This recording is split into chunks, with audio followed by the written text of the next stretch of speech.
सबभन्दा राम्रो लागेको मलाई चाहिँ एकदमै फिनिसिङ र ग्लोसी फिनिसिङ छ, एकदमै राम्रो। हामीले जो सोचेका थियौँ सोचेको भन्दा पनि धेरै राम्रो बनाइदिनु भएको छ। मैले यतिको सोचेको थिएन। यति बेला हामी तुलसीपुर 12 जसपुर निवासी अमरबहादुर बस्नेतजीको घरमा छौँ। हामीबाट पहिलो पटक सेवा लिनुभयो। हाम्रो सेवा कस्तो लाग्यो, कृपया जस्तो लाग्यो त्यस्तै बताइदिनुहोस् न। धेरै धेरै धन्यवाद छ पुष्कर फर्निचर परिवारलाई।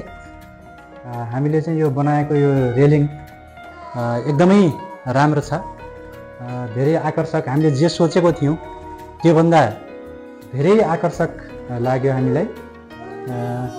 र यो बलियो पनि एकदमै बलियो बनाइदिनु भएको छ, त्यसका लागि धेरै धेरै धन्यवाद दिन चाहन्छु। यसमा चाहिँ यो बिचमा पनि यो फिनिसिङ मेहनत गरिकन धेरै दिन लगाएर यो काम पुरा गर्नुभएको छ, त्यसका लागि धेरै धेरै धन्यवाद छ।